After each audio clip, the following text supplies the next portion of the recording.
সারাটা দেশের মানুষ, সারাটা দুনিয়ার মুমিন মুসলমান ইমানদার হলোর মর্যাদা যে জায়গা দিয়া শেষ। অবশ্যই এরা ইজ্জত আছে, কিন্তু এরা ইজ্জতের একটা সীমা আছে। এই ইজ্জতের সীমা না রূপরে চলে আল্লাহর ওলি হলোর ইজ্জত আরম্ভ। সুবহানাল্লাহ। ওলি আল্লাহ অবশ্যই ইজ্জতি, অবশ্যই ওলি আল্লাহ শ্রেষ্ঠ, কিন্তু ওলি আল্লাহর একটা স্তর আছে। দয়া করি মাত্র তো ওলি আল্লাহর মর্যাদার একটা স্তর আছে। ওলি আল্লাহর মর্যাদা জায়গা শেষ। ওলি আল্লাহ শ্রেষ্ঠ, কিন্তু সন্তানের মর্যাদা যে জায়গা শেষ, সন্তানের মর্যাদা আরম্ভ হয়ে যায়। তবে তাবি হলোর মর্যাদা, তবে তাবি খারা, তাবি হলোর বিধান নসিব হয়েছে ইমানের হালতে।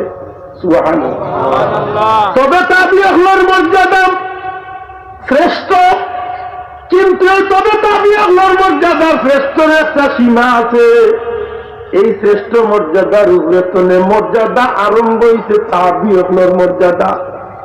কইতে না সুবহানাল্লাহ। এই শ্রেষ্ঠর উপরে মর্যাদা শুরু হয়েছে তাবি হলোর মর্যাদা। তাবি খারা, যারা নবীজির প্রিয় সাহাবী হলরে চর্মর চক্ষে দেখার সৌভাগ্য অর্জন করছে, যেমন হযরতে আবু হানিফা সাহেব, আমরা মধ্যবর্তী ইমাম। সুবহানাল্লাহ। আর নবীজি ফরমাইছেন তিনটা যুগ উত্তম। এক নম্বরে আমি নবীর যুগ, দুই নম্বরে আমার সাহাবী হলর যুগ, এরপরের যুগ অর্থাৎ তাবি হলর যুগ। জুড়ে কই না সুবহানাল্লাহ।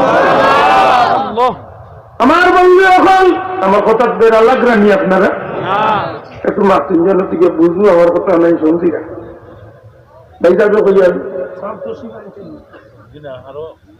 অসুবিধা না হইয়া আইরা আলহামদুলিল্লাহ। একটু মহব্বতে দুরূদ শরীফ বলকা আল্লাহুম্মা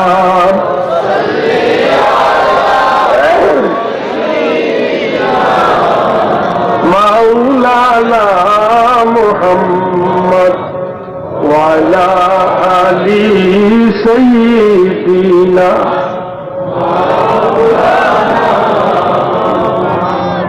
গত বছর এই মাহফিল হয়েছে, ও মাহফিল আজকে হইয়া আমরা দুরূদ পড়ি, তবে শুদ্ধ দুরূদ যেন পড়ি। যদি আপনি শুদ্ধ করে দুরূদ পড়তে পারেন না, সেই দুরূদ পড়েন না, বাড়তি যেটা সম্ভব। এখন তো যদি কোনো দুরূদ যাই না, নমাজও যে দুরূদ পড়েন আল্লাহুম্মা সাল্লি আলা মুহাম্মাদ ওগু পড়ক, আল্লাহ সাল্লাল্লাহু আলা মুহাম্মাদ ওয়া আলা আলিহি ওয়া সাহবিহি ওয়াসাল্লাম পড়তা। আমরা দেশে বাড়া কি মুল্লাই লাগিয়ে লাগাইব জালে তুলে দুরূদ আর বুলে বলে মারিয়ে কিভাবে শিখেছে। আর আমরাও কই বলে না বা হুজুরে অত সুন্দর খেলাই আল্লাহ গহম চালা, ও চালাই যায় আর চালাইয়া দিলা সবটা খিচুড়ি বানাইয়া। আল্লাহ আছে ভুল করেন না। দুরূদ বলে আল্লামা জাকারিয়া সাহেব তবলিগি নেতাব যে হুজুরে লেখছেন, ভারত উপমহাদেশের বড় শেখুল হাদিস আল্লাহর ওলিয়ে তার একটা ফাজাইল একটা ফাজাইলে দুরূদের একটা কিতাব বড় একটা নেশাব বানিয়েছে। ও ফজিলতের কিতাবের মাঝে আনছেন দুরূদের ফজিলত।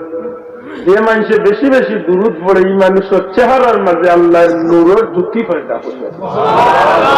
বড় করে কথা সুবহানাল্লাহ। দেখেন জানো বহুত মানুষ খাল্লা হয়ে গেল, এটা মানুষের চেহারা মাঝে একটা মায়া লাগে না, লাগে না? আল্লাহর বান্দা এখন যে মানুষে বেশি বেশি দুরূদ পড়ে ই মানুষের লোকে দয়াল নবীজির একটা মহব্বত হইতে হয়েছে। নবীর লোকে মহব্বত হইতে হইলে লাভ না ক্ষতি। যে মানুষে বেশি বেশি দুরূদ পড়ে ই মানুষে বিশ্বাস রাখে জানো যে মৌতর আগে আল্লাহ তার নবীর দিদার নসিব করবে। এটা তো বাবা আমলের বিষয়, এটা শক্তির কোন বিষয় না। ঠিক না? ঠিক না? আপনি জেলা নবীর লোকের সম্পর্ক রাখবা, আপনার ব্যবস্থা হল। তবে আমি অনুরোধ যদি নবী দেখতে চাই জীবনে একটা আমল করি, ঘুমাইবার সময় ডাইন খাতে উঠুন জানো দুরূদ শরীফ পড়ি পড়ি নবীজির মহব্বত দিল ভিতরে লইয়া ঘুমাইব। আর ইমাম মালিক রহমতুল্লাহ আলাইহি হিকাইয়া দিলে জগতের মানুষ ঘুমাইবার আগে তুমি 2 রাকাত নামাজ পড়ি। কয় রাকাত নামাজ? ও কয় রাকাত?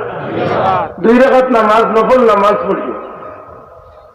আর নফল নামাজ পড়িয়া তুমি ডাইন হাতে উঠিও আর দুরুদ পড়তে সময় দুনিয়ার সব চিন্তা মন্থনে ওরাইয়া নবীর সামনে দুরুদ পড়িও আর দিনের মাঝে ওখান রাখিও যে আল্লাহ জীবনে বহুতটা স্বপ্নে দেখছি একটা দিন আমার নবীজিরে দেখাবো। আল্লাহর বন্ধা কইরা যে আল্লাহ চাহে তো খুব কম দিনের ভিতরে এই মানুষের নবীজির বিধান নসিব হয়েছে। এটা হইল জাগির ব্যক্তিগত ঠিক না ইনসাম। 4 নম্বরে কইরা যে মানুষে বেশি বেশি দুরূদ শরীফ পড়বো এই মানুষ কবরে যাওয়ার বাদে আল্লাহর হাবিবের লগে সহজে পরিচয় ঘটাই দিয়েছে। না জুড়ে হোক সুবহানাল্লাহ। 5 নম্বরে যে মানুষে বেশি বেশি দুরূদ পড়বো এই মানুষ ময়দানে মাশরে ইজ্জতের সহিত ফিরিস্তা হলে তাকে উঠান নেবে। যে মানুষের আমল নামার দুরূদ শরীফ বেশি হইব ফিরিস্তা হলে কান্তানোর দায়িত্বেই মানুষের বিজির খান্দা দিয়ে পৌঁছাইয়া দিব। যে মানুষের আমল নামার বেশি দুরূদ মিলব এমনি আগে আগে আল্লাহ রাসূলের শাফাআত করিয়া জান্নাতে পৌঁছাইয়া দিব। বড় করে কথা সুবহানাল্লাহ।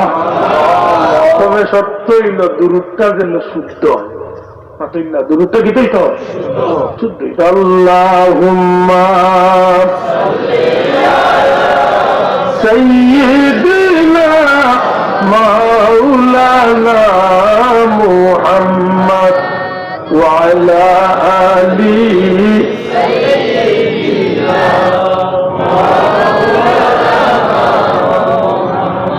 যখনই মোর মনের মাঝে চাহে গো নবীজি আপনাকে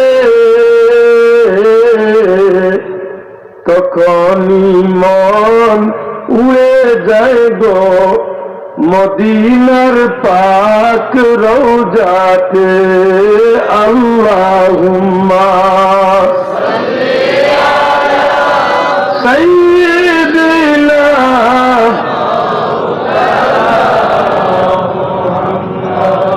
ওয়া আলা আলিহি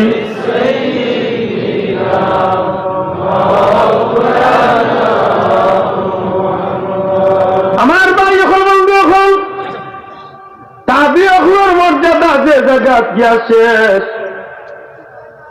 ওই জায়গাতে মর্যাদা শুরু হইল নবীর সাহাবী হল। বড় করি একবার হোক সুবহানাল্লাহ। নবীর সাহাবী হল খারা বন্ধু, নবীর সাহাবী হল খারা। যেটা মানুষ যেসব ভাগ্যবান মানুষ হল ইমানের চোখে আল্লাহ হাবিবর দিদার নসিব হইছে। আর ইমানের হালত তারা জমিন তলে বিদায় নিছল। সুবহানাল্লাহ। ইমানের হালতে নবীজির বিদায় নসিব হইছে, ইমানের উপরে জমিন তলে বিদায় নিছেন সাহাবী। এর মর্যাদা কত খান আল্লাহর জমিনের মাঝে পয়গম্বর হল ব্যতীত আল্লাহর জমিনের মাঝে সবচেয়ে মর্যাদার মানুষ হইলা নবীর সাহাবী হল। কি তার লাগে অনেক কথা। আমার বন্ধু হল দুনিয়াতে আজকে ইসলাম আমরা পাইছি, এই জমিনে আমরা ইসলাম পাইছি। ইসলাম পাওয়ার পিছনে যেটা মানুষের ত্যাগ, যেটা মানুষের শ্রম, যেটা মানুষের সম্পদ, যেটা মানুষের জীবন সব কিছু বিনা শর্তে উজাড় করিয়া দেওয়া হয়েছে। ই জমিন ইলা নিঃস্বার্থ মানুষ আর কেউ নাই জবাই। আল্লাহর জমিন দিন ইসলাম কায়েম হওয়ার লাগি, আল্লাহ আল্লাহ রসুলকে খুশি করার লাগি জীবন সব কিছু উজাড় করিয়া যারা এই জমিন দিছেন এরা হইলা নবীর সাহাবী। সামান্য এক ইঙ্গিত দেয়ের বাদে আনগিরিয়া মানব কথা বিরক্ত হইতে নাই তো। ইসলামের প্রথম যুদ্ধ কোনটা আনুষ্ঠানিকতার মধ্য দিয়ে প্রথম যুদ্ধ হইল বদরের যুদ্ধ। এর আগে খন্ড খন্ড হয়েছে কিন্তু এগুলো আনুষ্ঠানিকতার মধ্য দিয়ে। বদরের যুদ্ধ মূলত আনুষ্ঠানিক ভাবে হয়েছে না, আনুষ্ঠানিক ভাবে নাই। নবীজি আবু সুফিয়ানে সম্পদ দিয়া বা ব্যবসার মাল দিয়া যাইরা খবর ভাইয়া নবী চাইছিল 8টাই লিখা গায়েল কর্তা মক্কার কাফির মুশরিক। আল্লাহ রাসূল মদিনার সাহাবী হল লিয়া বারোই গেছিলাম যে রাস্তার টাকটাইয়া মক্কাবাসীর একটু চাপও ভালো। আবু সুফিয়ান বিচক্ষণ খবর পাইয়া ভাতারি রাস্তায় হে মক্কার কিনারাত লইবার আগে হবিয়া ভাটাই দিল মক্কা যে মোহাম্মদে মনে করে সম্পূর্ণ বৎসর সিনাইয়া নিব, আল্লাহ আমার সাহায্য। ইবাদি মক্কার কাফির কুরাই সকল 1000 সৈন্য লইয়া অস্ত্র শস্ত্র সজ্জিত হইয়া মক্কা তলে বাড়ি। আল্লাহ রসুল মদিনা শরীফ তলে যাইতে যাইতে মদিনা শরীফ বর্তমান নবীজির রোজা শরীফ তলে প্রায় 180 কিলোমিটার দূরে হইল বদর। বদরের ময়দান, এই বদরের ময়দানে যাওয়ার পূর্বে আল্লাহ রসুলের জীবনের বহু মুআজিজা ফল প্রকাশ পাইছে। জুড়ে হোক সুবহানাল্লাহ। রাসূল খুদা সাল্লাল্লাহু আলাইহি সাল্লাম যখন বদরের পর্যন্ত গিয়ে পৌঁছে গেল, এদিকে খবর আইল যে মক্কাবাসী কাফির হল তারা খুব শক্তিশালী হইয়া মুহাম্মদ সাল্লাল্লাহু আলাইহি ওয়াসাল্লামের বিরুদ্ধে যুদ্ধ করার লাগি প্রস্তুতি নিয়ে আইছে। ইবাদি যে আবু সুফিয়ান দৌড়াতে ইসলাম, আলতামান্না দৌড়াতে ইসলাম, এরা কিন্তু কৌশলে মক্কা দিয়ে পৌঁছে গেছে। এমত অবস্থা যদি নবী ফিরিয়া মদিনাত যায়, গীতে কাফির আপনার কাছে দুর্বলতা প্রকাশ পায়, ঠিক নাই? আবার মোকাবেলা ওদের করতে ইল্লা তো প্রস্তুতি নিয়ে নবীজি আইসেন না। কিন্তু আল্লাহ রসুলের একটা অগাধ বিশ্বাস আছে ইসলামের পক্ষে, দিনের পক্ষে, নবীর পক্ষে কে কাছে। এক পর্যায়ে যখন এমন পর্যন্ত গিয়া পৌঁছে গেল যে মক্কার কুরাই সকল, আবু জাহেলের পার্টির মানুষ সকল যুদ্ধর লাগি প্রস্তুতি নিয়ে তারাই আল্লাহ রসুলের সাহাবী হলোর মতামত লইলা যে কিতাব হল। হায় হায়, আমরা আল্লাহ মানুষ হইলে আকুল দেখানি জানেন, ওর আল্লাহান মানুষ হইলে আকল দেখানি হইল নয় নবী গো নাকলে লাগতা তারা 1000 কি যা তোর বিয়াই। আর আমরা তরুয়ালো নাই, গুড়াও নাই, কিতালিয়া না সম্বাদ্যতাই বুদ্ধিতে সাহাবী জবাব দিল ইয়া রাসূলুল্লাহ, বাড়ির তো বাড়ি এইবার সময় বিবেচার স্থানে বিদায় লিয়ে এসে কইছি যে যদি আল্লাহ ফিরাইয়া আমরা ফিরিয়াই গাজি না, আর যদি ফিরিয়া নাই তাইলে কিয়ামতের দিন দেখইবা আল্লাহ আমাদের হাসরের ময়দানে শহীদ বানাইয়া উঠাইবা। তারা ইয়াকিন ও বিশ্বাস কি যাক মজবুত আছে। সুবহানাল্লাহ। আমার ভাই হল বন্ধু এখন যুদ্ধ আরম্ভ হয়ে যাইব। যুদ্ধ আরম্ভ হওয়ার পূর্ব মুহূর্তে রহমাতুল লিল আলামিন নবী সাল্লাল্লাহু আলাইহি সাল্লাম সাহাবা একরাম আজমাইন অখলর গেস্তনে নবীজি পরামর্শ নিলা। আল্লাহর হাবিবের সাহাবী আল্লাহ ডাক দিয়া কই ইয়া রাসূলুল্লাহ, আমরা আল্লাহর রাসূলের উপরে আল্লাহর উপরে ঈমান আনছি, আল্লাহর রাসূলে আমরা যেখান হুকুম করবা ওখানের লাগি আমরা প্রস্তুত আছি। সুবহানাল্লাহ। এক পর্যায়ে দয়াল নবী যে সিদ্ধান্ত নিলা গিয়া যুদ্ধ করার লাগি, যুদ্ধের কলা কৌশল নবীজি শিখাইলাম।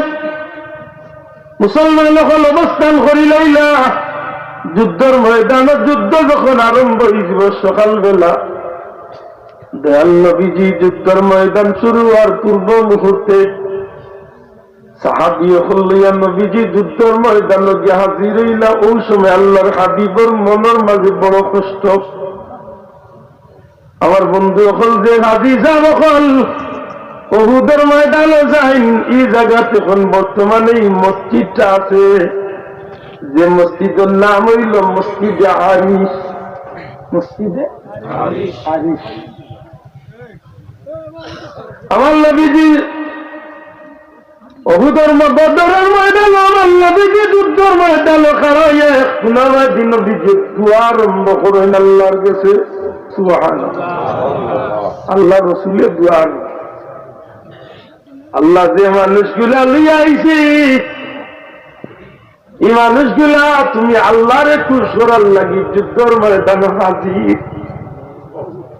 পরওয়ারদিগারে আলম, আমি জানি যে এই ময়দানে মানুষগুলো মরে গেলে তোমার লাভ হইত না, কোনো ক্ষতি হইত না, কিন্তু কিন্তু এই মানুষগুলা যদি মরি যায় হয়তো ইসলামের বড় ক্ষতি যাইব।